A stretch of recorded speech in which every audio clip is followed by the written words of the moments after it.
Hello, my friend. Today I will tell you another long-forgotten legend. Close your eyes and let the magic transport you to Middle-earth. Our journey begins.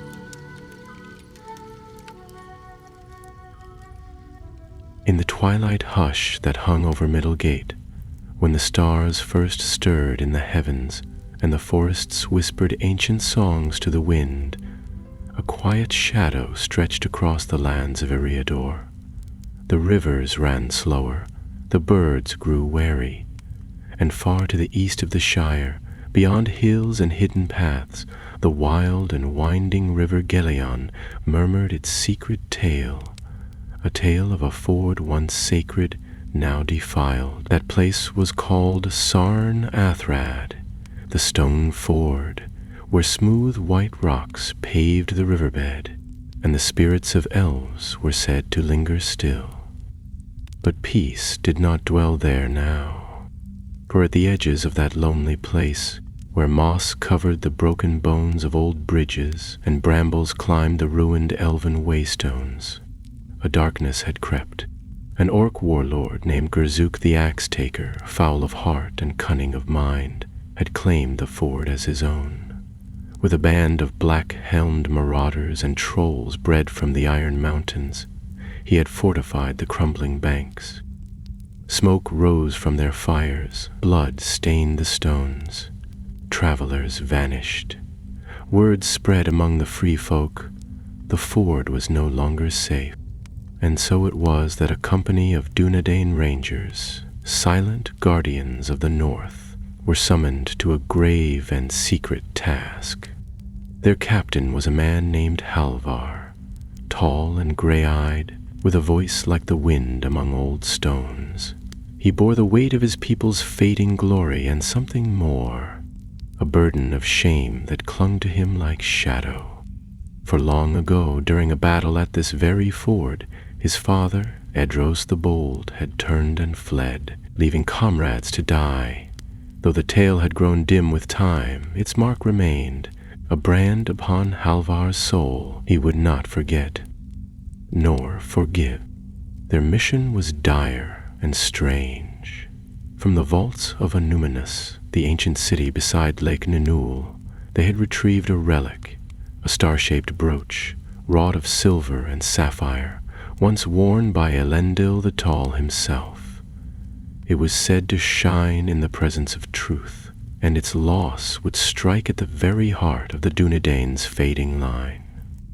The relic must be carried to Lothlorien, where the Lady Galadriel had promised to guard it in secret until the time of need, but the path east was perilous, and the shortest crossing lay at Sarn Athrad. Thus Halvar and his company, 10 rangers in all, rode out beneath a moonless sky, cloaked in silence, cloaked in oath. Among them was Thalion, the youngest, with eyes wide as sunrise and a bow strung with golden thread. Ragnar, thick-bearded and grim, whose blade had drunk the blood of wargs, and Mirren, a quiet woman with a hawk's gaze and a sharper knife. But they were not alone. In the twilight beyond the Shire, they had been joined by an elf, Lerwin of Lorien, clad in gray and silver, her hair like midnight rain. She spoke little, smiled less, and walked as though the ground did not dare protest beneath her step. She bore no banner, but her presence was a sign. For if the elves stirred beyond their borders, then darkness had surely deepened. Halvar trusted her not, though he could not say why. Perhaps it was the way she watched him when the others slept, or the fact that she alone had known the secret path across the Etten moors. Still, her knowledge had kept them alive. It was on the 7th night of their journey that they came within sight of the Gelion. The wind carried with it the scent of ash.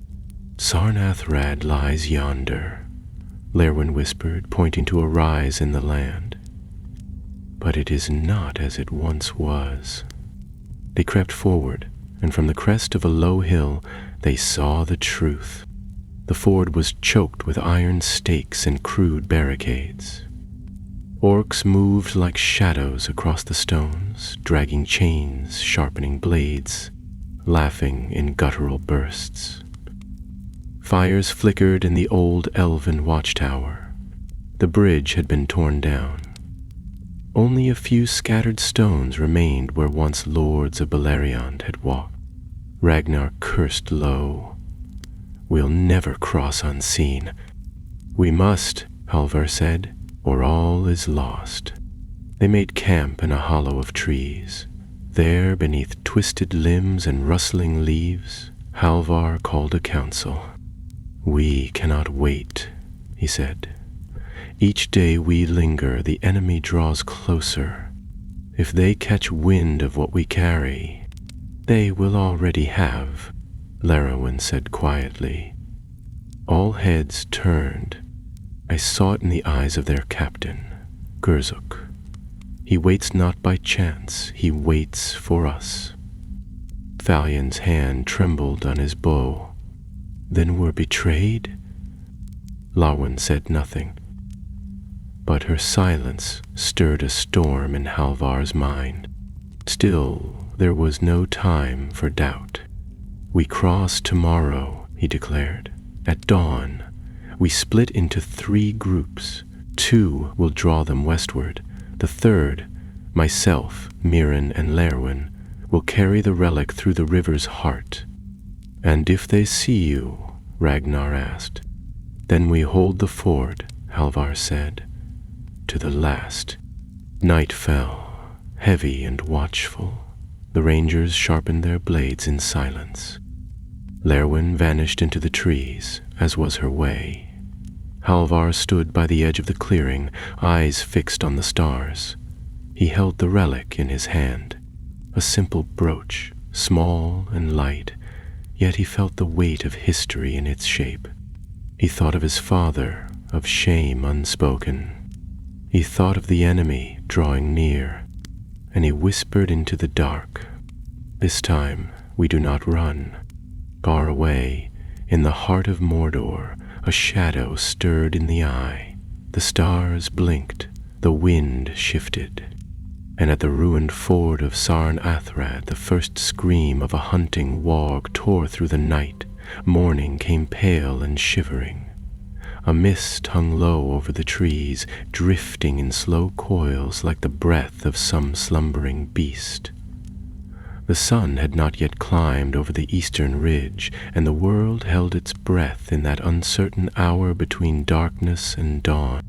Halvar moved among the men with quiet purpose. He checked each clasp, tightened each strap, nodded without words. There was no need for speeches.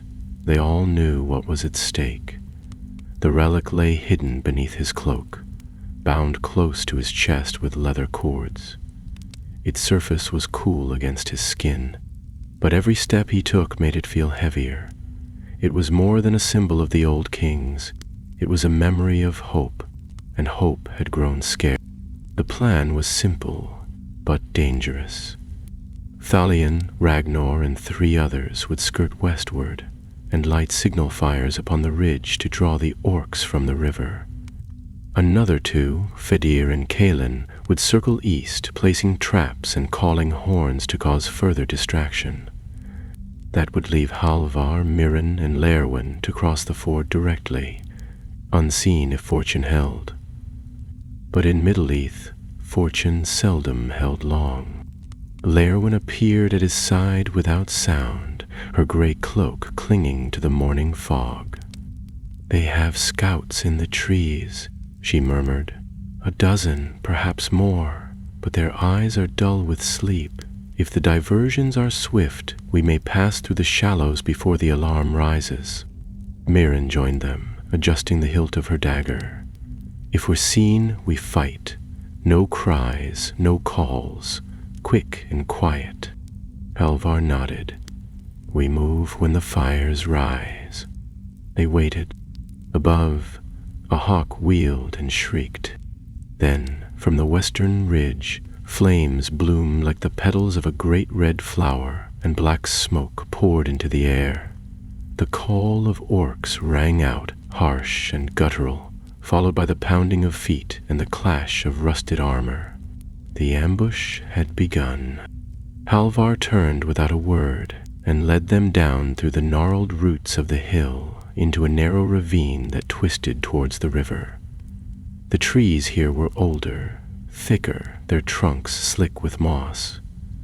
The river's voice grew louder with each step, murmuring to itself over the stones as though recalling old tales.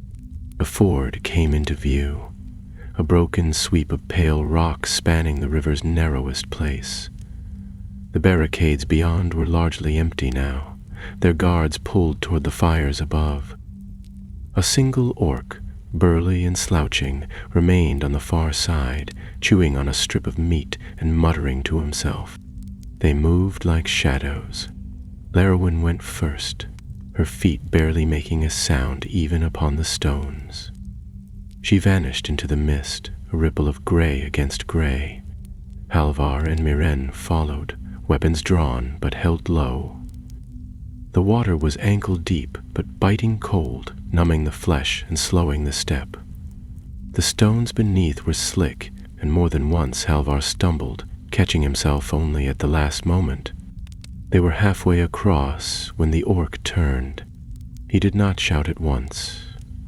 His eyes squinted through the mist, puzzled, uncertain. Then his gaze found Halvar, and he roared. Lerwin's arrow struck him in the throat a heartbeat later, but the cry had gone up. From the banks and brambles around them, others appeared, orcs with scimitars and jagged spears, crawling from holes like beetles disturbed. The sound of horns rose from the eastern watchtower. Miren spun and threw a dagger that felled the first to charge, but more came behind. Steel rang on stone.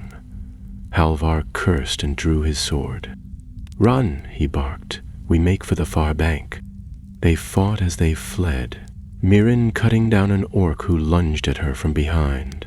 Halvar shoved another into the shallows with the flat of his blade.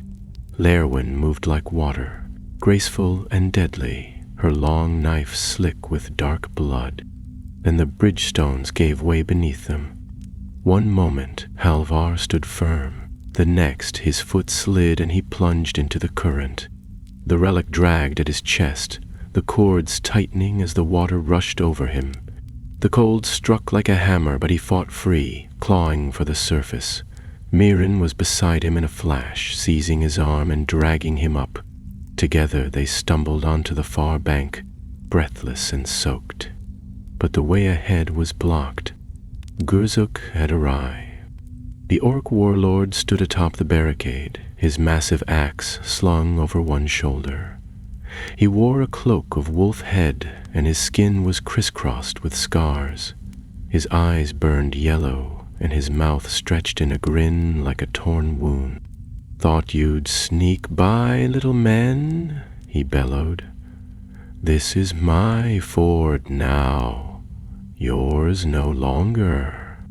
He leapt down with surprising speed for his size, landing hard enough to crack stone. Around him, his soldiers formed a half-circle, snarling and stamping their weapons. Halvar pushed Lerwin behind him. "Get to the trees, now." She didn't move. Gurzuk laughed. "I want the bright thing you carry, Northling. Give it here, and I'll let you crawl away with your skin." Halvar said nothing. He drew the relic from beneath his cloak, holding it high. The sapphire gleamed with sudden light, casting strange patterns across the rocks. Gurzuk flinched, and Halvar ran straight at him. Steel met steel as the two clashed. The orc's axe whistled through the air, missing Halvar's head by inches. Halvar ducked and slashed low, but the blade scraped against Gurzuk's iron greaves. The orc backhanded him with a roar, sending him sprawling across the stones. Mirren cried out and charged, knife flashing. Gurzuk turned to meet her, and Halvar, dazed, saw the blow coming, but not quickly enough. Then Lerwin was there, a blur of silver and gray. Her blade struck true, sliding between the cracks of Gurzuk's shoulder guard. The orc staggered, howling, but did not fall. Halvar forced himself upright. His sword had skidded beyond reach, but the relic was still in his hand. He clenched it tightly, as if it might lend him strength. And then came the horns, not orcish horns, but deep, wild blasts that echoed through the trees. From the northern woods, figures emerged, tall and broad, clad in the hides of beasts wielding great axes. The bear horns had come. Gurzuk turned just in time to see the first of them crash through the underbrush like a charging bear. Panic broke the orc ranks. The creatures scattered, shrieking, some plunging into the river, others crushed beneath the furious assault. Halvar stumbled to his feet as Gurzuk bellowed in rage and raised his axe once more. But this time, Halvar was ready. He drove the relic's edge into the orc's exposed chest. It wasn't meant as a weapon, but it pierced true all the same, the light flaring like a falling star. Gurzuk dropped to his knees, gurgled once, and fell.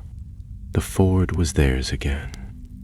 The fighting had stopped, though the scent of blood and burnt wood lingered in the cold morning air. The bodies of orcs lay strewn across the stones like broken dolls, their dark blood running thin with the river water. Here and there the cries of the wounded rose faintly, but the ford was quiet now, claimed once more by the free peoples, if only for a time. Halvar stood over Gurzuk's lifeless form, his hand still clenched around the relic. The brooch was stained, its silver surface marred, yet the gem at its center pulsed softly with a blue light, as though relieved to have survived. He let out a long breath and slowly lowered his arm. The pain in his side was growing sharper with every heartbeat, though he couldn't say when he'd been wounded. Around him, the Byrnings moved with the force of a rising storm. They were tall folk, broad and wild-eyed, their hair plaited with feathers and bits of bone. Some carried great axes, others clubs made from tree limbs, and a few bore spears so long they could have skewered a troll. They moved with grim purpose, felling the last of the retreating orcs and tossing the bodies into the river or setting fire to the seaworks that cluttered the banks. Lerwin spoke with one of them near the edge of the trees, her voice low, her stance calm. The Byrning nodded once, then turned to his kin and gave a guttural shout. They began dragging debris from the ford and clearing the old stones, as if they had already decided to make the crossing safe again. Halvar was still watching them when Mirren approached, pressing a cloth against a cut above her brow. She looked exhausted, but her eyes were bright. "We nearly didn't make it," she said, her voice hoarse from battle. "I thought you were gone when you fell in the river." "I thought so too," Halvar admitted, glancing down at the water, "but the relic pulled me back." She raised an eyebrow. "That thing saved your life?" "It did," he said, then gave a short laugh. "Or perhaps it just reminded me not to fail." Mirren gave a rare smile, then looked across the river toward the ruined watchtower. "Will they come again?" "Eventually," Halvar said, though he hated the answer. "But the ford is ours now. We've bought time. Days, maybe weeks. That might be enough." Lerwin returned before Mirren could reply, her face unreadable. She carried with her a bundle of leaves, bound in twine. "Your wound needs tending," she said to Halvar without preamble. "Sit." Halvar obeyed, too tired to argue. She knelt beside him and unwrapped the bundle, revealing a dark green salve that smelled faintly of pine and bitter herbs. As she worked, he studied her expression, trying once again to read the thoughts behind her stillness. "You brought them here," he said quietly, nodding toward the Beinghams. "I left during the night," she replied, eyes fixed on her work. "I knew the fires would not be enough. Gurzik had eyes for more than gold. He wanted glory. I followed the old river path and found a Birning scout not far from the eastern slopes." Birins gave her a curious look. "How did you know they would come?" "I asked," Lurin said simply. "They do not love orcs." Halvar hissed as the salve touched his wound, but he kept his gaze on her. "And why did you return?" At that, Lerwin paused. For a heartbeat, the silence between them grew heavy. "Because I said I would," she said at last, fastening a clean bandage over the wound. "And because if this relic is lost, the line of kings fades to ash." Mirren stood and wandered off to help the others, but Halvar remained where he was, sitting among the stones and watching the mist rise from the water. The light was stronger now, filtering through the trees in golden beams. The ford looked different in the daylight, less like a battlefield, and more like something remembered, something ancient and proud. By noon the fires were out, and the company gathered again near the southern bank. Thalion returned, weary but uninjured, with Ragnar limping behind. Their decoy had succeeded in drawing much of the enemy away, though Fairdeer had fallen in the fighting eastward. His name was spoken aloud, and his blade was set into the ground beside the river, its hilt turned skyward. "We go on," Halvar told them as they prepared to depart. "We are not far from Lothlorien. We move under cover but swiftly. The enemy will send scouts. They'll want to know what became of their warlord." Ragnar grunted. "Let them find his bones. I'd like to see the look on their faces." The company crossed the river slowly, step by step, as the Bjornings stood watch on the far banks. Lerwin disappeared again, vanishing into the trees without word or farewell, though Halvar searched for her long after they had set out. He did not know if she had returned to Lorien, or if she simply chose to follow another path. But as the woods deepened around them, and the great forest of Lothlorien drew near, he found a small silver leaf pinned to the edge of his cloak. He said nothing of it to the others, but he carried it with him long after the road ended, and though the relic was placed safely in Galadriel's care, hidden away beneath the golden boughs of Karasgaladon, Halvar never forgot the ford, nor the sound of Gurzuk's laughter in the mist. He never forgot the shame he had borne, nor the moment he cast it away beneath the light of the relic. For Sarn Athrad was not just a crossing of stone and water. It had been a place of reckoning, of redemption, a battle not only for a relic, but for honor. And they had won. The forest deepened as the company moved eastward, its branches stretching overhead like arms reaching for the sky. The light grew dimmer under the thick canopy of leaves, golden shafts falling in broken columns through the green gloom. Somewhere ahead, beyond the veil of trees and ancient air, lay Lothlorien, the hidden heart of the elves, the golden wood, untouched by time. Halvar kept to the front of the line, his senses sharp and his hand near his sword, though the others behind him were quieter now, walking with heads bowed and steps light. The battle at the ford had left its mark on all of them. Even Thalion, usually so full of questions and quick smiles, had fallen into a brooding silence. The loss of Fairdeer hung heavy over the company, but there was also something more, something unspoken. the sense that their journey had shifted in meaning. They were no longer just carrying a relic. They were carrying a tale, one that had been paid for in blood. They followed the river for a time, moving in its shadow.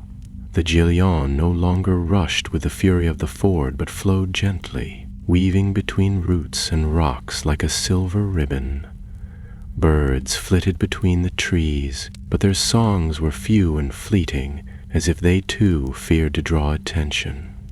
The enemy had long fingers, and though the land here was fairer, none among the Dunedain trusted that they were safe yet. As they walked, Halvar found himself reaching often for the relic beneath his cloak. He did not wear it openly now, nor speak of it, but its presence remained a comfort, and he could feel its quiet strength even through the folds of cloth and leather. It was not a weapon, but it had been the difference between life and death. He still saw flashes of Gurzuk's eyes in his dreams, wild and furious, and then empty, but he no longer woke with shame burning in his chest. The past could not be undone, but neither was it a chain that must drag forever. In some small way, the stone ford had washed it clean. Late in the second day, they came upon a glade of white flowers, growing wild beneath a ring of beech trees. The air here smelled sweeter, and the wind carried no scent of ash or blood. Miren was the first to speak in many hours. "This is elven ground," she said softly, kneeling to touch the petals. "We're close. Closer than you know," came a voice from the shadows. Every hand reached for a weapon, but before blades could be drawn, the trees seemed to open like a curtain. From between two great trunks stepped 3 elves, clad in silver and green, their hair long and their eyes like stars. The foremost among them held a slender spear and wore a circlet of living leaves. "You need not fear," he said, lifting a hand. "The lady has sent us to meet you." Halvar straightened, careful not to appear either proud or threatening. "You knew we were coming?" The elf gave a slight nod. "Lerwin came before you. She told us of your mission and your battle at the ford. Galadriel has seen much, though she speaks little. She asks that you follow us now, and swiftly. There are things abroad in the woods that would not dare touch Lorien itself, but grow bolder near its borders." Ragnar grunted. "More orcs?" "Not only orcs," the elf replied. "Spirits of the dark places, called by the shadow rising in the east.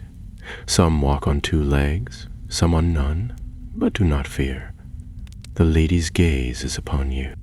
With no more to say, the elves turned and began to move silently through the trees, and the Dunedain followed.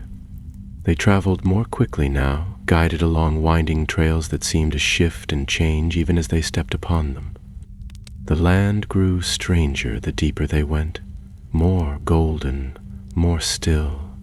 Even the sound of the wind seemed different here, as if singing songs too old for mortal ears. And then, without warning, they saw it. Caris Galadon, the city in the trees. It rose like a vision from a dream, its flets, those elven platforms of silver wood, woven into the highest branches of the Malorn trees. Ropes of white silk hung between the trunks, and golden lanterns swayed gently in the air, though no wind touched them. The stairways spiraled up into the boughs, disappearing into the leaves like ribbons of moonlight. And in the heart of it all, high above the forest floor, sat the ladies' hall, glowing softly like the dawn. Even the rangers, long hardened by years of watchfulness and war, fell silent in awe. As they climbed the steps, led now by more elves who had appeared as if from mist, Halvar felt something strange stir within him. A lightness, perhaps, or a sense that here, just for a while, he could let go of the burden he had carried across so many leagues. For in this place time seemed to stand still. The sorrows of the world were not forgotten, but neither did they press down so heavily. At last they were brought before the lady. Galadriel stood upon a high platform, clad in white and silver, her golden hair flowing like water down her back. Her eyes held both kindness and power, and when she looked at Halvar, it was as if she saw not only him, but all that had come before him, the shadow of his father, the pain of the ford, the moment of decision in the river's heart. He knelt without being told, and when he held up the relic in his hands, it gleamed brighter than ever before. Galadriel took it gently, and for a moment the entire glade seemed to shimmer with light. Then she turned and placed it within a casket of crystal, sealing it with a whispered word. "It is safe," she said, her voice like music in a quiet hall, "and because of you, its light shall not fade." Halvar rose, unsure what to say, but she gave him a smile, faint and knowing. "You seek no reward," she said, "but I give you this. Your shame is not your father's. You chose honor, even when retreat would have spared your life. That is a burden lifted." He bowed his head. Then Galadriel's gaze shifted to the others. She welcomed them each in turn, her words always soft, always wise, and as the company stood in the golden light of Lothlorien, their weariness seemed to slip from their shoulders. For the first time in many days they were not hunted. For the first time in many weeks they were at peace. But peace in Middle-earth was always a pause, never a promise. And as night fell over the golden trees, the lady looked to the east, where a storm gathered far beyond the mountains. That night, beneath the shimmering canopy of Malern leaves, the rangers rested in the high flets of Caras Galadon. The elves provided them soft bedding woven from silken moss, and blankets laced with the faint scent of lavender and cedar. For the first time in weeks, Halvar laid down his sword beside him without gripping it through the night. The golden lanterns above swayed gently in the still air, casting ripples of light across the polished wood. And somewhere below, the sound of flowing water lulled them towards sleep. Halvar, though weary to the bone, could not rest easily. He stood at the edge of the flet, staring eastward where the night sky glimmered faintly with a red hue. There was a tension in his shoulders that peace could not erase, as though part of him still lingered at Sarn Athrad, beneath the weight of the relic and the cry of battle. He wondered if that feeling would ever leave him. Soft footsteps sounded behind him, and without turning, he knew it was Thalion. The younger ranger carried 2 cups of a steaming drink the elves had prepared, sweet with hints of spice and wildberry, and offered one to Halvar with a sheepish smile. "I thought you might be thinking too much to sleep," Thalion said quietly, glancing over the railing. "It's strange, isn't it? Everything here seems too perfect, like a story someone else wrote and we're only walking through it." Halvar took the cup and nodded. "The world outside feels far away, but it hasn't gone anywhere." They stood together for a while, sipping slowly, listening to the low murmur of voices in the trees above and below. The elves were tireless, ever watchful, yet calm, as though their eyes had already seen the end of things and had decided not to fear it. Thalion shifted on his feet, then asked, "Do you think we'll see her again?" Halvar frowned slightly. "Léwyn?" The younger man nodded. "She left without saying a word. After all that, I thought she might have stayed even for a moment." Halvar had wondered the same. There had been no trace of her after their arrival, no sign save for the silver leaf she'd left behind on his cloak. He had not spoken of it, but it remained tucked in his pack now, preserved like a memory that refused to fade. "I think she walks where she is needed," he said at last. "And if the need finds us again, so will she." In the morning, Galadriel summoned Halvar alone to the highest platform of her hall. The wind was light there, and the view stretched out beyond the forest canopy, revealing distant peaks dusted with snow and valleys cloaked in mist. She stood beside a basin of water, her mirror though she had not called it such, and looked into its still surface without speaking. Halvar approached slowly, waiting until she acknowledged him with a glance. "The relic will remain here, as promised," she said. "It will be hidden from the enemy's sight, guarded until the hour comes when it must rise again. You have done well, Halvar of the North." He inclined his head but remained silent. She turned toward him fully, and for the first time there was something solemn in her gaze, as though she was weighing more than his deeds. "The forge you reclaimed," she said, "was not only a path through the land, but through the heart. You crossed more than stone and water. You crossed the shadow that clung to your name." Halvar felt a tightness in his chest. He had no words for the weight that lifted at her voice, nor for the quiet understanding she offered. But he met her gaze without shame, and she gave him a faint nod. "There is more yet to come," she said, returning her eyes to the basin. "The shadow moves with growing purpose. You will return to your people, but you must know this. Sarn Athrad was only the beginning." She touched the surface of the water, and ripples spread across it like wind on a lake. Images formed there, of towers crumbling, fires in the east, riders in black cloaks sweeping through fields, and a blade gleaming in starlight. Halvar's hand closed around the hilt at his side, instinctive and firm. "Then I will not rest for long." Galadriel gave a small smile. "No, Captain, but you will be ready." When he rejoined the company, he found them gathering supplies. Lembas wrapped in leaves, new cloaks, and waterskins carved with runes of blessing. The elves moved silently among them, offering words of encouragement, though always with a distant sadness in their eyes. The rangers had spent barely 3 days in Lothlorien, yet already it felt like another world was slipping past them. By afternoon, the company stood at the border of the Golden Wood, their packs full and their hearts steadied. Galadriel did not come to bid them farewell, but her blessing came nonetheless, whispered on the breeze as they passed beneath the trees. They traveled westward, following a new path through the hills, one known only to the Galadrim. The forest slowly gave way to rolling land, dotted with stone cairns and pale grass that rustled like whispers.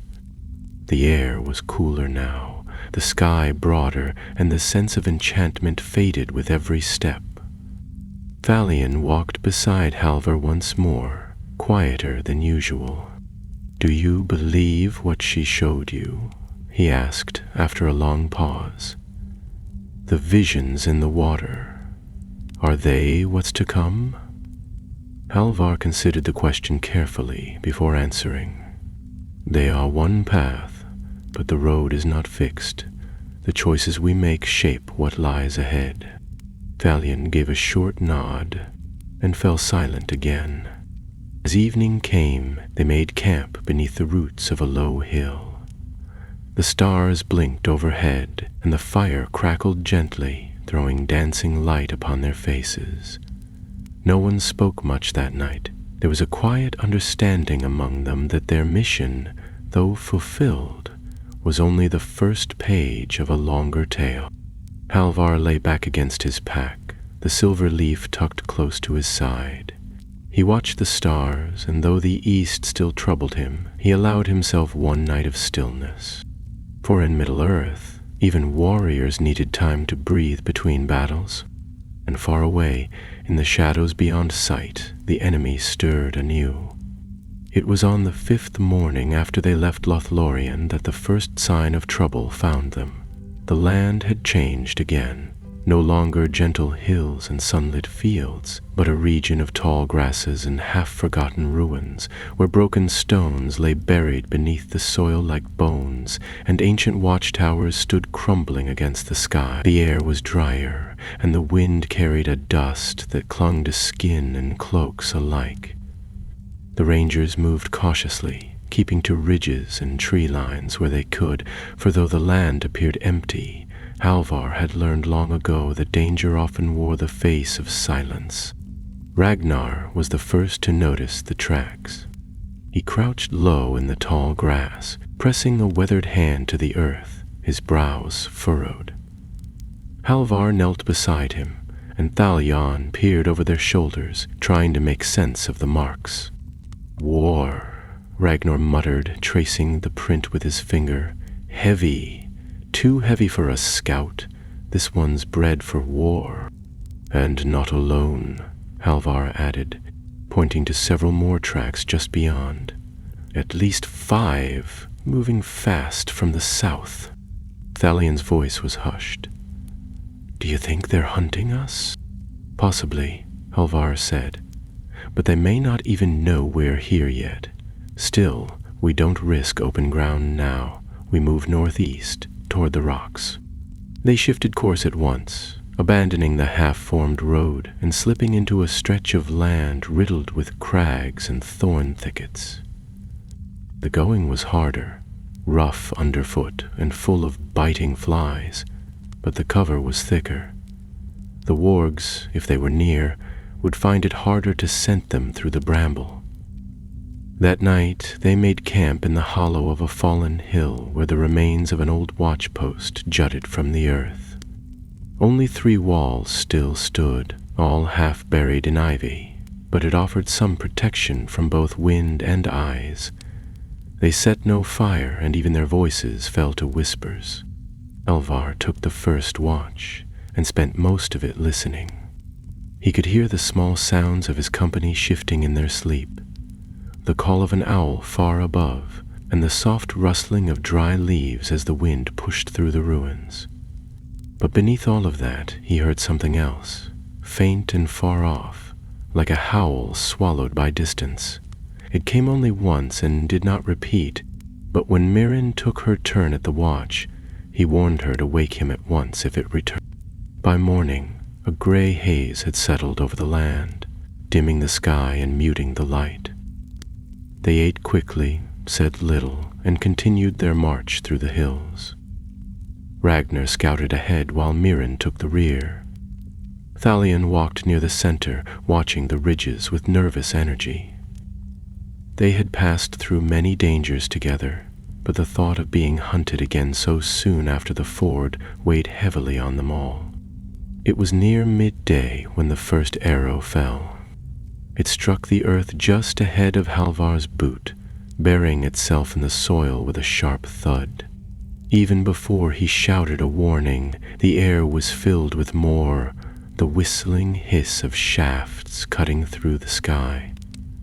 The company dove for cover as a volley rained down from the western slope.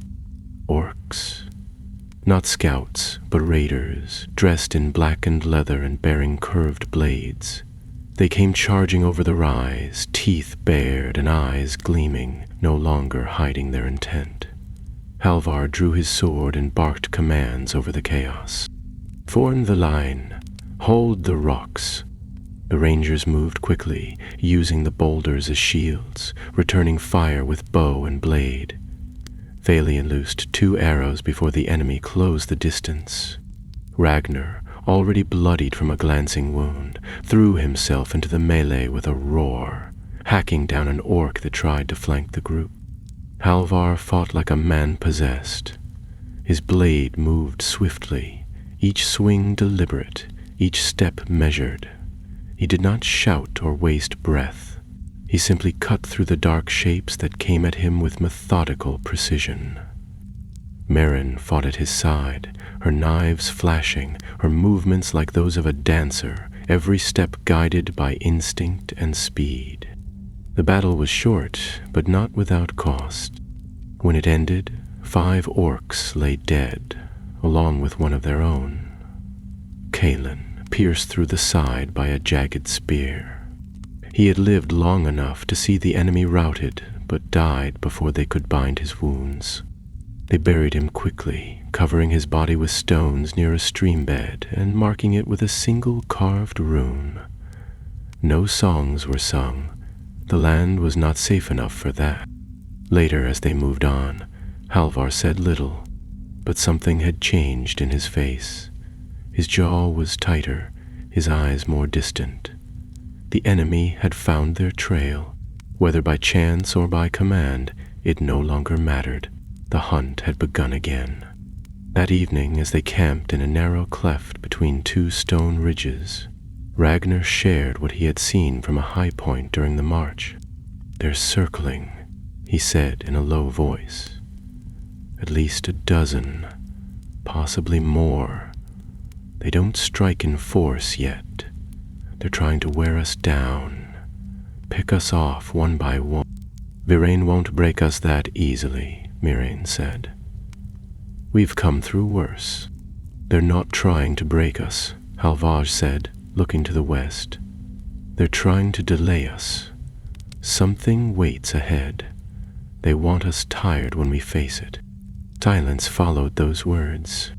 The fire burned low, just enough to keep the chill off. Thalion sat with his arms wrapped around his knees, staring into the flames, his thoughts unreadable. The loss of Kaelin had struck him hard. The younger ranger had been his friend since their earliest days in the north, and the grief lingered in the slouch of his shoulders and the way he avoided meeting anyone's eye. When the others drifted off to sleep, Halvar took the watch again, standing alone against the cold. The stars above were faint, but they gave some comfort, like distant eyes watching from a place of light. He touched the silver leaf in his pack, not knowing why, only that the weight of it steadied him. Far off, beyond the hills and the rocky ground, something moved. Not the harsh laughter of orcs, nor the howls of wargs, but something deeper. A shadow that shifted even in moonlight, a shape that did not belong to beast or man. And though he had no name for it, Halvar knew then what the elves had meant. There were things older than orcs in the dark places of the world, and they had begun to stir. By the next day, the company had changed its pace. They no longer marched in open formation or spoke freely along the road. Every movement was quiet, deliberate. They moved like ghosts, slipping between rocks and thickets, always with one eye behind them and the other toward the horizon. The sun, when it appeared, brought little comfort. It hung low and pale, and the sky remained shrouded in a strange haze, as though something vast and unseen breathed upon the world from the east. Halvar kept the company close, speaking only when necessary. He gave orders in gestures and whispers, sending Mirren and Ragnar ahead to scout each rise and gully before the others advanced. They had entered a land that bore no name, a stretch of rolling stone hills and broken cliffs once known to the elves of Beleriand, though few had walked there in an age. There were ruins here too, though not of men. Old crumbling pillars leaned like bent trees, carved with symbols no one in the company could read. Even the air felt different, thinner and older, as if it remembered things long buried. By midday they came upon a gorge, narrow and deep, with a single stone bridge arching across it. The structure was ancient, overgrown with weeds and lichen, but still whole. A small stream flowed far below, its voice echoing through the chasm like a whispering song. "We cross one at a time," Halvar said after a moment's thought. "Keep your eyes sharp. If the bridge falls, there's no other way for miles." Dalian volunteered to go first. He moved carefully, boots scraping softly on the mossy stone, and though the bridge swayed beneath him, it held. One by one they followed, until only Halvar remained. He paused before stepping onto the stones, scanning the horizon once more. The wind had stilled, and the sky above was too quiet. No birds circled, no leaves stirred. Halfway across, he heard the sound again. It came from the east, a deep, groaning call that vibrated through the ground more than the air. It was not the howl of a beast, nor the horn of any known army. It was a sound of stone and shadow, of something vast and buried, waking from a long sleep. He turned quickly and crossed the rest of the bridge, signaling the company to move into cover on the far side. They huddled beneath a shallow overhang of rock, and for a long time no one spoke. Then Ragnar said in a low voice, "That wasn't a war." "No," Halvar replied, "it wasn't." They traveled on for several more hours, moving deeper into the highland wilderness. The land rose steadily, leading them toward the eastern slopes of the Hitha Aeglir, the misty mountains. They would not cross them, their road turned north long before, but even their presence loomed like a distant threat. As the shadows lengthened, they reached a narrow pass between two sheer cliffs, where the wind howled like a wounded thing. There, they made camp beneath an overhanging ridge of stone. No fire was lit. The only light came from the moon, casting the rocks in silver and shadow. Halvar posted double watches and set no one to sleep more than a few hours. He could feel it now, the presence that had dogged them since the ambush. It was not just the orcs. Something else was hunting them, something that moved only when unseen, and watched with eyes that did not blink. That night, Thalion approached him, eyes sunken and weary. "I saw something in the dark," he whispered, "just beyond the rocks when I was on watch. I thought it was an animal at first, but it didn't move like one. Too tall. And the eyes..." Halvar nodded, placing a hand on the younger ranger's shoulder. "You're not the first." Myron heard it. "Ragnar saw the shape last night. You did well not to call out. It hasn't attacked, which means it's still waiting." "Waiting for what?"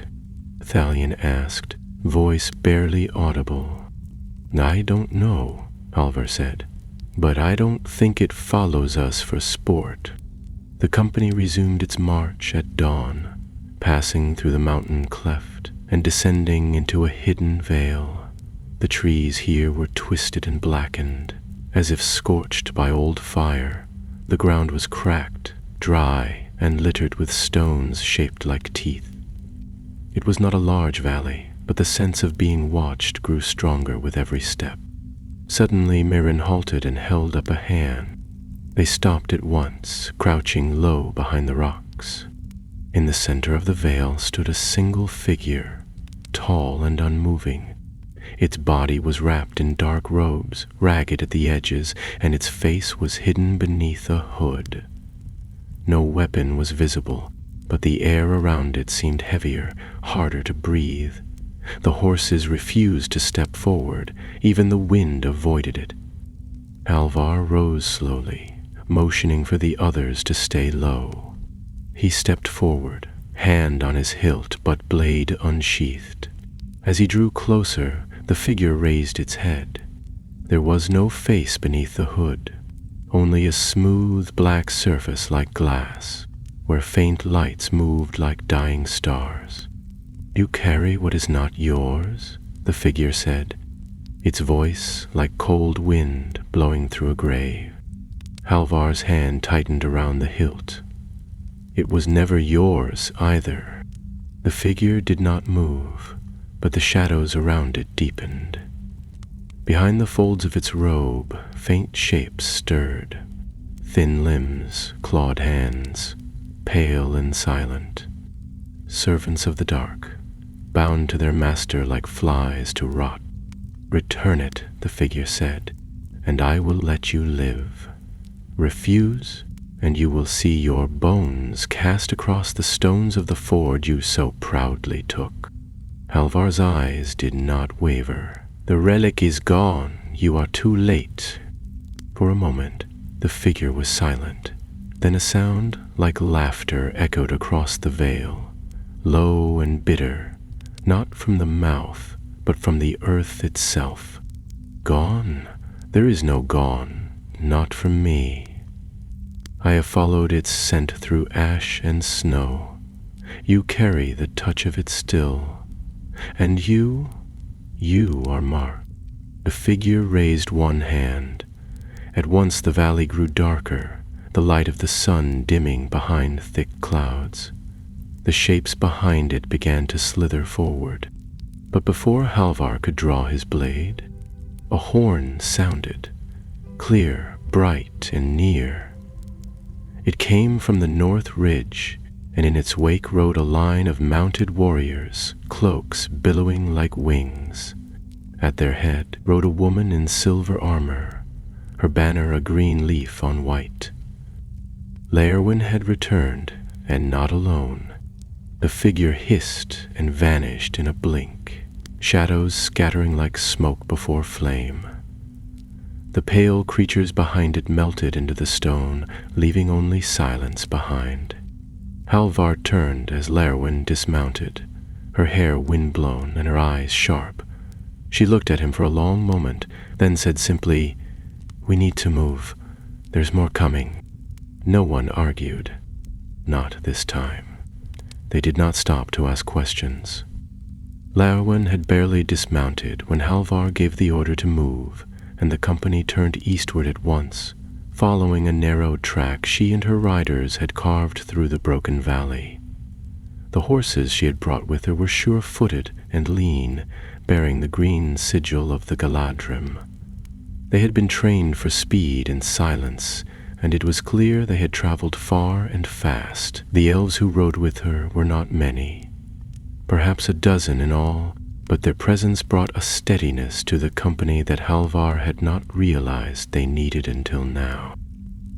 They rode hard through the afternoon, the land rising and falling in sharp ridges and ravines, each stretch of ground more twisted than the last. Though the company was weary, none complained. Behind them lay the shadow of the faceless creature, and the chill of its words lingered like frost on their thoughts. Halvar found himself glancing often over his shoulder, but the dark-robed figure did not appear again. Still, the feeling of being watched had not gone. By nightfall they reached a plateau, windswept and barren, ringed with stones that stood like sentinels around the edge. From here they could see far in every direction, eastward toward the mountains, westward to the hills they had crossed, and northward into a dense woodland that shimmered faintly under the moonlight. Léorwyn called it the edge of Eredharis, the silent wood, where the trees had not spoken in years, and even birds flew above rather than between the branches. They made camp within the circle of standing stones, and though the wind howled around them, the center of the ring remained oddly still. Ragnar said it was an ancient ward, a protection placed in forgotten times, and while no one could say if it still held power, they did not light a fire, just in case. Halvar waited until the others had eaten what little food they dared spare before seeking out Léorwyn. She stood at the edge of the circle, her cloak flapping gently in the wind, her gaze fixed on the horizon. The silver of her armor caught the moonlight, and for a moment she looked like a figure carved from star metal, timeless and still. "You came back," he said quietly, stepping up beside her. She didn't look at him, but gave the faintest nod. "I never left you." He frowned slightly. "You disappeared in Lothlorien. No one knew where you'd gone." "I had to find the riders," she replied. "There are places in Middle-earth that no longer lie on maps. I followed the paths old enough to remember me." Halvar was silent for a moment, then asked, "That thing in the valley, what was it?" Léorwyn's voice dropped. "A shadow white. a servant of the Nameless, older than the wars of elves and men. It was drawn by the relic's light. Even hidden, its memory lingers. It would not stop until it found you, but it vanished when you arrived, Halvar said, still trying to understand. It fled. It fled the horn, she said, turning to meet his gaze. The horn I carry was a gift from the Lady of Light, bound with a charm of the West. It can break shadow. Once. The white will return, stronger and with greater hunger. Halvar looked down at his hands, then to the others gathered in the camp. Then we've bought time, but not safety. Lerwin nodded. You must keep moving. There is a pass beyond Erdaheris that leads into the Grave Vale. It will be watched, but not yet. If we reach it before the moon wanes, we may pass unseen. He glanced back toward the company, where Thalion sat cleaning his bow, and Mirren spoke quietly with one of the elves. Ragnar was sharpening his blade, face carved in shadow. They were holding together, but the strain showed. "Will you ride with us?" Halvar asked. "For a while," she said, her voice softer now. "But my road lies east, to the borders of Dol Amroth. There are signs of stirring in the sea winds." Halvar didn't press her further. He knew better than to ask more of elves than they chose to give. Instead, he gave her a nod and returned to his place among the company, lying down beneath a tall stone and closing his eyes, though sleep. The next day brought bitter winds and gray skies. They rode under the cover of mist through thickets of pine and ash, following deer paths that wound like veins through the hills. The silent wood loomed ever closer, its trees looming like towers, their trunks dark and knotted. As they neared the border, Lerwin called a halt and dismounted. "We go on foot from here," she said. "No beast willingly enters Erdheris. The silence there is deep. Even the leaves do not fall." No one argued. They left the horses with two of the elves, who would take them north and circle back to meet the company beyond the pass. Then, in single file, they entered the trees. From the first step, Halvar felt the difference. There was no sound. No birds, no rustle of branches, no crunch of footfall. Even the wind, so fierce on the plain, had vanished. It was not the quiet of peace, but of abandonment, the kind of silence that followed death. The trees were tall and close, their limbs twisted into strange shapes. Pale moss clung to every surface, and the ground was soft and damp. The light filtered through in shafts of faint green, but it brought no warmth. They moved quickly, without speech. Time seemed to lose its shape among the trees. Halvar couldn't tell if they walked for hours or days. Each turn looked like the last. Every path felt like a circle. Once he thought he saw movement, a flicker in the corner of his eye, but when he turned, there was nothing, only trees. Then, at last, they reached the clearing. In the heart of the forest, where even moss did not grow, there stood an ancient gate. It was formed of two massive stones, leaning inward like the jaws of a beast. Beyond it, a narrow path wound up into the hills, toward the pass Lerwin had spoken of. "We go through," she said, her voice barely above a breath. "But not all may pass." Halvar turned to her, eyes narrowing. "What do you mean?" She stepped back, her hands raised. "This place is old, bound by warding spells.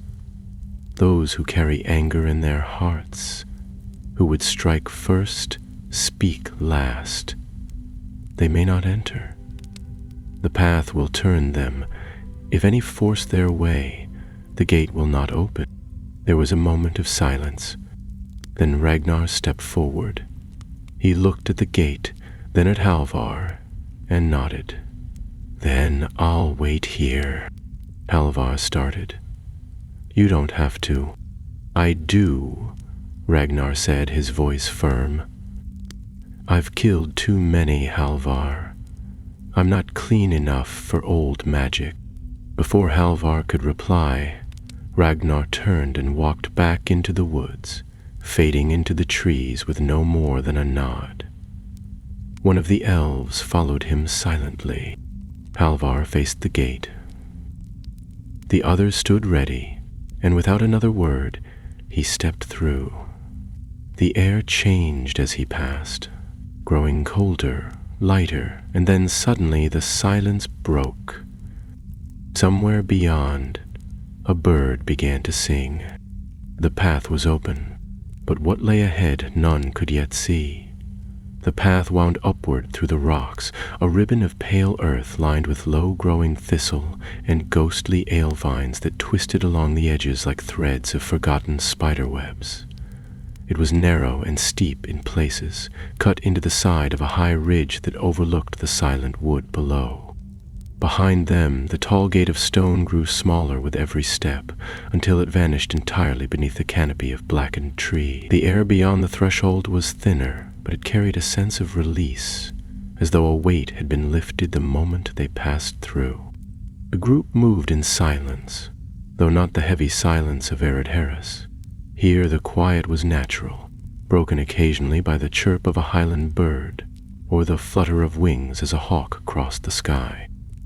The gray haze had cleared slightly, and through breaks in the clouds they glimpsed blue above them, pale and distant but real. It was a small thing, but enough to bring back a measure of strength. Even Thalion, whose face had remained shadowed since the battle in the gorge, seemed steadier. They made good progress for most of the day, reaching the crest of the ridge by early afternoon. From there, they could see the gray veil below them, an expanse of low hills dotted with thickets and small streams, stretching eastward toward a line of mountains wreathed in mist. Somewhere beyond those peaks lay the lands of Rovanion, and beyond that, the shadow of Mordor itself. The wind carried scents of pine and cold stone, and the distant cry of wolves. Léorwyn paused at the crest, her eyes fixed on the horizon. Halvar stepped beside her, his cloak tugged by the wind, and said, "You'll leave us here." She didn't reply at once.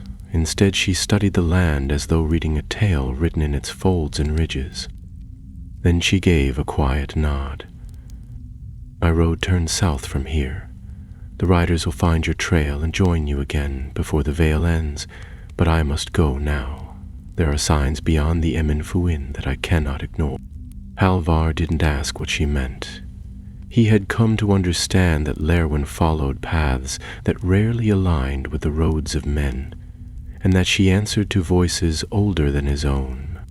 "You've saved us twice," he said. "That's more than we ever had cause to expect," to the wizard lord. "I did what needed doing," she said softly, "and I would do it again." She reached into the folds of her cloak and drew out a small object wrapped in green cloth. As she placed it in Halvar's hand, he felt the smooth edge of stone within. "A charm from Lothlorien," she said. "It will not fight for you, but it will show you the way when no way is clear. Use it only when the darkness becomes too thick to bear." He didn't ask how it worked. He knew by now that most elven gifts did not yield their secrets until they were needed.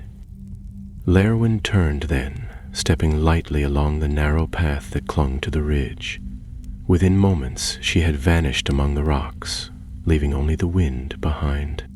Halvar stood still for a moment longer, then tucked the charm safely into his cloak and turned back to the others. Myron gave him a questioning look, but said nothing. Together they descended from the ridge and entered the vale.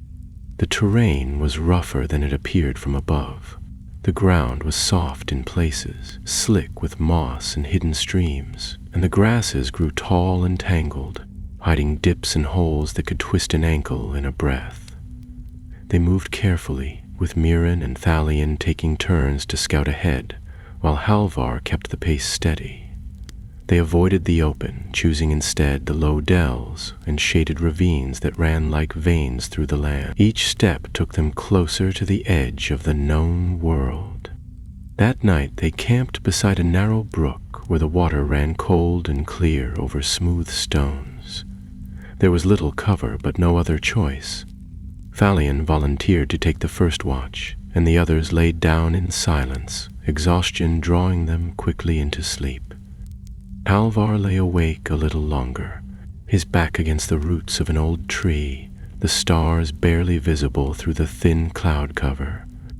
He kept one hand near the pouch where the relic had once been. Though it was gone, he still felt the shape of it against his palm. Now there was only the charm from Lerwin, silent and still. He wondered when he would have to use it. His thoughts drifted to Ragnar, waiting alone on the far side of the gate. The man had spoken little during their journey, but his strength had been constant, a presence the others leaned on without knowing it. Halvar felt his absence keenly, as though a part of the company's spine had been removed. He closed his eyes, and sleep took him. It did not last long. He woke with a jolt, unsure why, the darkness thick around him. The fire had burned low, reduced to red coals, and the wind had risen, rustling the tall grasses with a whispering hiss. At first, all seemed still, but then he saw it. A shape, low and hunched, moving just beyond the edge of the camp. He reached silently for his blade and rose to his feet, scanning the shadows.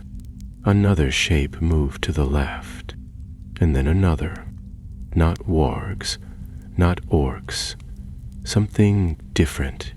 He whistled once, a sharp signal, and the others stirred instantly. Marine was on her feet with knives in hand, Thalion already drawing his bow. They formed a tight circle near the coals as the shapes closed in. From the dark stepped a creature unlike any they had faced. It was tall, thin-limbed, and cloaked in loose rags, its face covered by a veil of chain.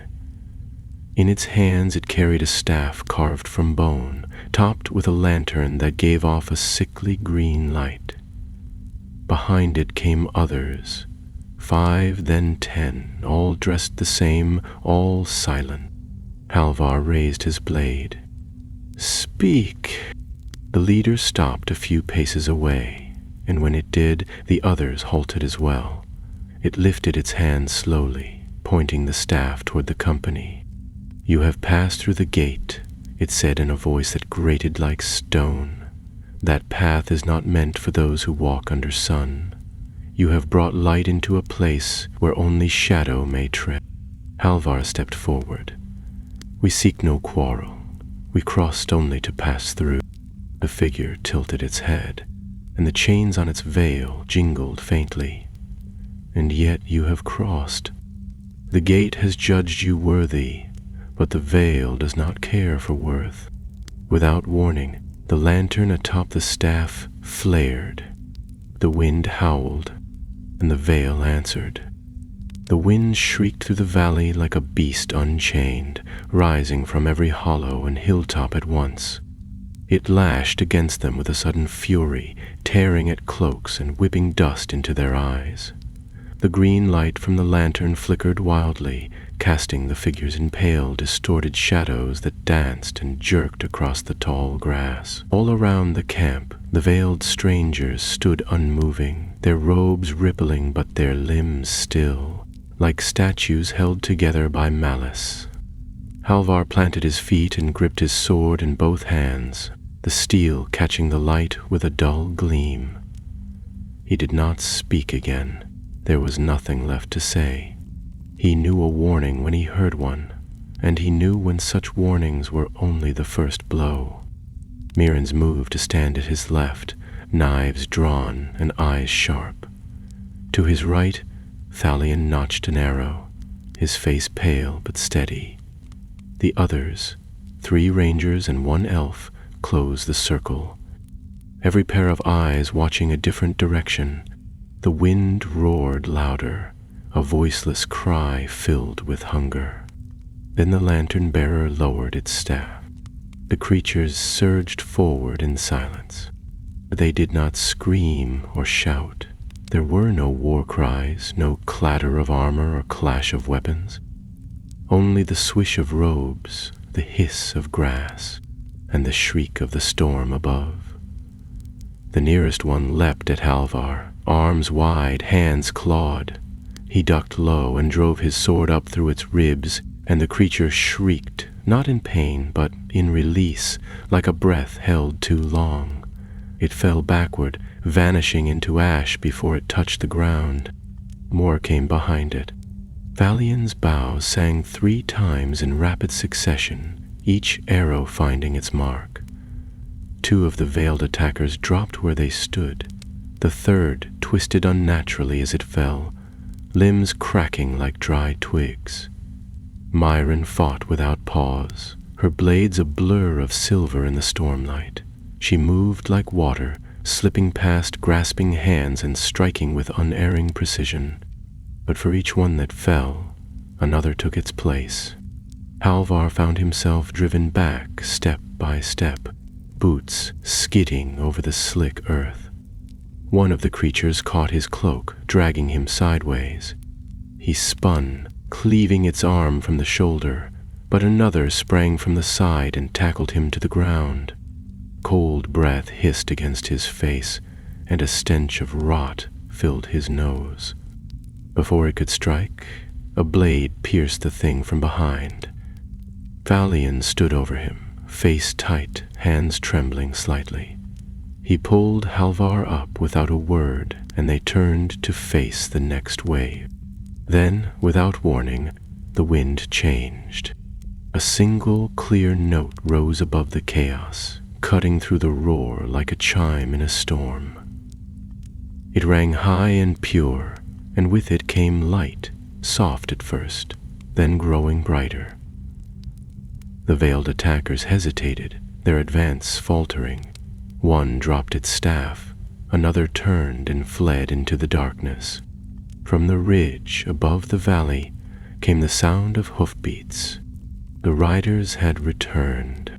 Elves of Lothlorien swept down the slope in swift silence, their white cloaks billowing behind them, spears gleaming like moonlight.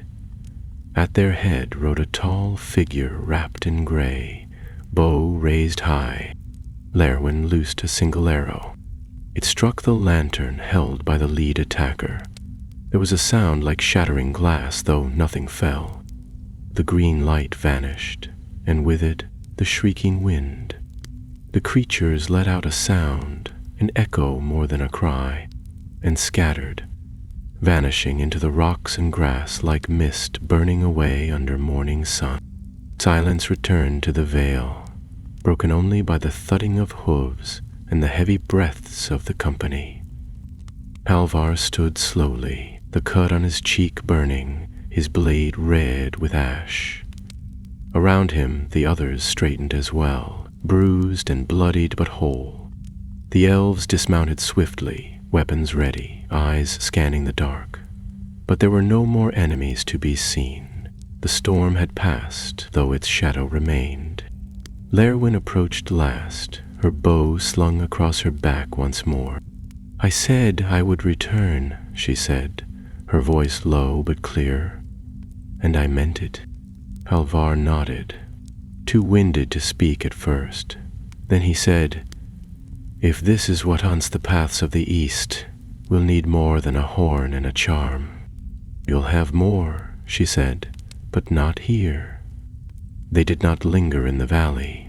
The elves urged them on, guiding them north along a hidden trail that wove between the hills.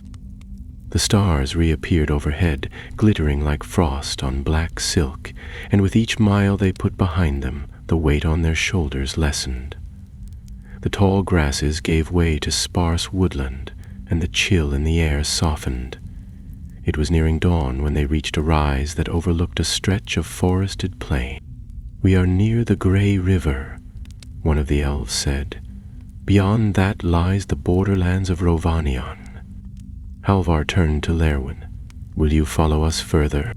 "No," she said gently. "My road turns east, toward the coast, but your way is clearer now. The whites will not cross into the lands of men unless summoned. They were summoned already. Then let us hope their master has turned his eye elsewhere for now." She reached into her cloak once more and handed him a second gift, a small vial of pale liquid, cool to the touch. "Should shadow fall again and no light remain, break this and run." He took it without question. They parted at the edge of the trees. The elves faded into the morning mist, and Lerwin with them, her presence like a breeze that had passed without stirring a leaf. The company crossed the river by midday, and for a time the land ahead looked almost peaceful. But Halvar did not forget the storm behind him, nor the face that wore no face at all. The lands beyond the Grey River were wide and untamed, a patchwork of heather-covered hills and scattered groves of beech and elm, with no roads to follow and few signs of life save the occasional flight of birds or the distant stirring of deer.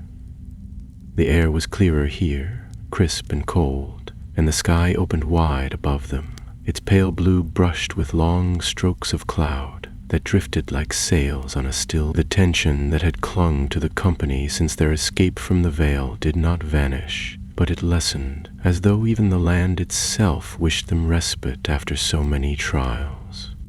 For 3 days they marched northward, skirting the western edges of Mirkwood, where the trees loomed darker and closer together than any dared approach. Thalion kept a wary eye on the forest's edge, and more than once Halvar saw him pause, listening though he said nothing. Murren was quieter than usual, her expression pensive, and when Halvar asked if she sensed something, she merely shook her head and said the wind was strange. They kept to the open where they could, moving swiftly, stopping only when necessary, and never lighting fires. Lerwin's final warning had not been forgotten. On the 4th morning, as the sun rose behind a veil of mist, they reached the northern hills of Rovanion and came upon a ruined watchtower standing lonesome on a hilltop. Its stones were old, mottled with lichen and moss, but the structure still stood, its bones solid and defiant against time. They made camp within the broken walls and took turns scouting the ridge. From its summit, they could see the beginnings of the Anduin Valley far in the distance, and beyond it, the jagged silhouette of the mountains that marked the realm of Gondor's farthest reach. Halvar stood atop the watchtower, with Thalion beside him, the wind tugging at their cloaks as they gazed over the land. It felt strange to be so close to familiar names again. Anduin, Gondor, the White Mountains, after so many weeks in forgotten places. But he knew better than to think their journey was near its end. "We'll reach the outposts within a week," he said at last. "There are still friendly riders along the Vale. We'll find shelter, maybe even word from the south." Thalion didn't answer immediately. He had an arrow in one hand, his thumb tracing the fletching absently. "Do you ever wonder if the worst is still behind us?" he asked. Halvar glanced sideways at him. "I wonder, yes, but I don't believe it." That night, as they ate in silence and the stars blinked down from the clear sky, a faint sound reached their ears, a low horn, distant and uncertain, as though carried from far away by wind and echo. It rose only once, then was gone. Mirren looked up sharply. "That was not one of ours." "No," Halvar agreed, "and not Orcish either." Ragnar had rejoined them 2 days earlier, leaner but uninjured, after finding a long route around Eredharis with the aid of a wandering hunter. He crouched beside the fire now, sharpening his blade with long, slow strokes. "Sounds like Dunlendings," he muttered. "Too far north for comfort." "Could be," Halvar said. "Or something worse, using their horns." They doubled the watches and moved camp lower down the slope, choosing a hollow between two ridges where the firelight could not be seen. The ground was damp, the grass cold with dew, but they rested better with stone at their backs. Still, Halvar remained uneasy, his hand never far from the hilt of his sword. Just before dawn, Myron woke him with a whisper. "Something's moving in the south," she said. "I saw lights on the hills. Torches." He rose at once, rousing the others. Within moments they were packed and moving, slipping silently through the low ground as the first light of morning touched the sky. As they climbed the northern ridge, Thalion paused and pointed. A small column of figures was winding its way through the valley below. Cloaked riders, no more than 10, each holding a flickering torch. At their front rode a figure taller than the rest, wrapped in dark robes, its face hidden by a mask of iron. The sight of it froze the breath in Halvar's throat. It was not the shadow white from the veil. This was something different, yet bound to the same darkness. "The Black Hand," Ragnar whispered. "I've heard stories, servants of the Eye who hunt the bloodlines of Númenor." Halvar felt a cold clarity settle over him. "Then they're hunting us. They could not outrun them forever." He turned to the company. "We make for the border tower near the crossings of Limlight. If we can reach it before they do, we might hold them long enough for word to reach Gondor." "It's at least 4 days," Mirren said. "And they're faster." "Then we take paths they won't," Halvar replied. "We go through the Fen March." A murmur of unease passed through the group. The Fen March was a treacherous stretch of wetland and hidden sinkholes, full of fog and tangled undergrowth. Even seasoned scouts avoided it when they could. But it was the only way now. They would either vanish from their pursuers' path or sink into the mire and be forgotten. They made the turn at midday, slipping between 2 hills and descending into the low, reed-choked marshes that spread for miles along the edge of the valley. The ground grew soft beneath their boots, and the air thickened with mist that curled and drifted like smoke. The scent of stagnant water filled their noses, and flies clung to their cloaks and brows, but they moved on, one careful step at a time, following the faint markings of an old hunter's trail that wound like a serpent through the reeds. As dusk fell, they came upon an old causeway, half sunken and cracked, leading toward the heart of the marsh. Beyond it, shapes loomed in the mist, dark, crooked things that might have been trees or old stone towers. The light faded quickly and the marsh swallowed sound, leaving only the splash of their boots and the occasional croak of unseen frogs. They camped on a patch of dry earth barely large enough for 4. The rest of the company posted around its edges. No fire could be lit here. The ground would catch and smolder. Instead, they wrapped themselves in cloaks and tried to sleep as the mists gathered around them. Halvar sat with his back to a twisted tree root, watching the fog swirl. Somewhere in the distance, he thought he heard the sound of hooves. Distant, muffled, like memory. He reached into his cloak and felt the vial Lerwin had given him. It was still cool, still silent.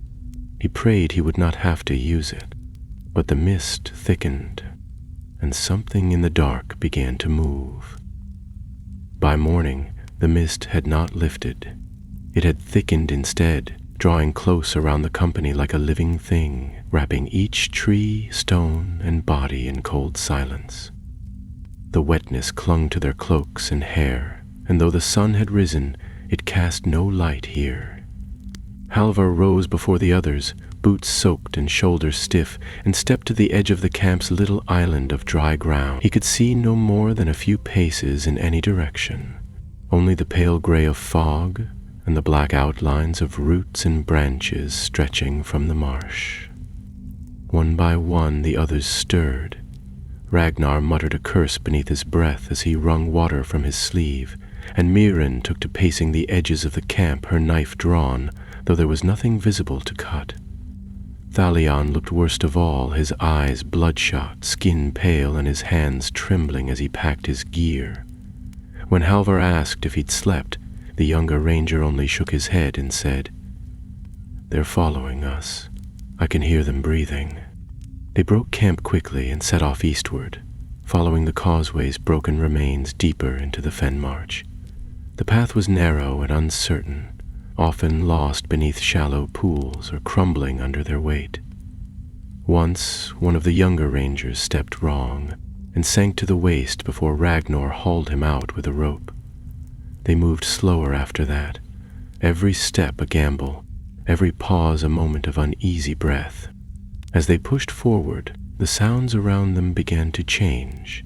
It started subtly, the splash of water behind them when none had stepped, the rustling of reeds without any breeze.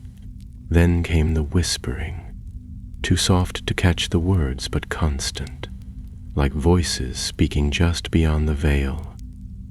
It slithered into their minds and settled behind their thoughts, echoing like a memory they could not place. Mirren hissed and slapped her ears more than once, and even Ragnar walked with a hand pressed against the side of his head. "We must be close," Halvar said, though whether he meant to the end of the marsh or to something else entirely, even he wasn't sure. By midday they reached a small rise, a stretch of earth and root crowned by the rotting shell of a long-fallen tree. They paused there, thankful for a moment out of the water. Halvar climbed to the highest point and peered through the mist, straining to see some break in the gray.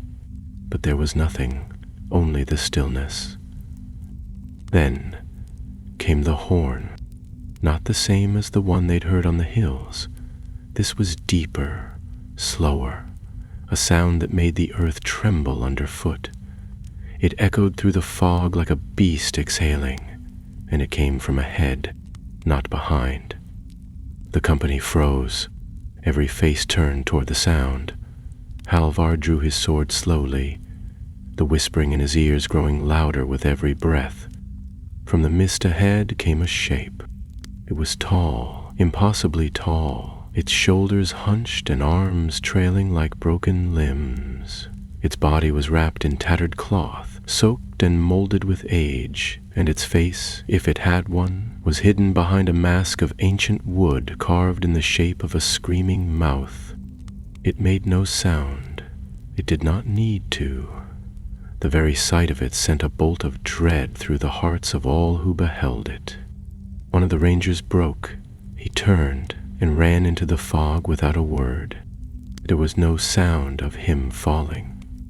No cry, only silence. The creature stepped forward. "Hold your ground," Halvar shouted, raising his blade high. "It cannot take us all if we stand." But his voice sounded small in the marsh, and the whispering grew louder, now a chorus of voices crying in languages they did not know. Dalian was swaying on his feet, his bow at his side, forgotten. Mirren caught him and pulled him behind her, shouting something Halvar couldn't hear. The thing reached the base of the rise and raised one arm. In its hand was a staff of black wood, warped and twisted, topped with a stone that pulsed with dull red light. "Back!" Halvar shouted again, stepping in front of the others. And then he felt it, the vial in his cloak, growing warm against his chest. He reached for it without thinking, drawing it into the open. The warmth intensified as his fingers closed around the glass, and he saw, to his shock, that the liquid inside was no longer clear. It had turned white, glowing softly, like the surface of the moon reflected in still water. The creature stopped. Halvar raised the vial high and smashed it on the stones at his feet. The light burst outwards in a flash that was silent but blinding. It raced through the marsh like fire, spilling into every pool, every crevice, every shadow. The whispering vanished. The fog screamed, if such a thing were possible, and the creatures shrieked, not with voice, but with body, twisting and writhing as the light burned through its rags. There was a moment where all was still, and then it was gone. The fog lifted, not entirely, but enough. The whispering did not return. The waters lay still. The path ahead emerged, faint but visible, winding between the reeds toward the hills that marked the eastern edge of the fen march. Halvar stood panting, hands still raised, the broken remains of the vial at his feet. Thalion fell to his knees, gasping as though he had been held under water for hours. Mirren crouched beside him, one hand steady on his back. No one spoke.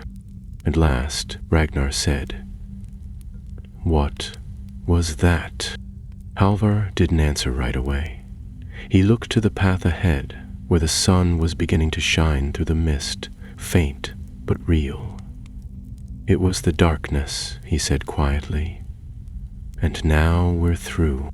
They moved quickly after that, not looking back. The marsh grew thinner, the water shallower, the reeds less dense. By nightfall they had reached the edge of the valley, where dry land rose into low hills crowned with brambles. The stars came out again, sharp and clear, and for the first time in many days they lit a fire. They ate in silence. They slept without dreams. And when morning came, they rose as one. The road ahead was still long. There would be other dangers, other battles, other nights filled with fear. But the relic was safe, their purpose unbroken, and their names now carved into the tale of a land that would remember them. Sarn Athrad was far behind, but the honor won there would carry with them to the end.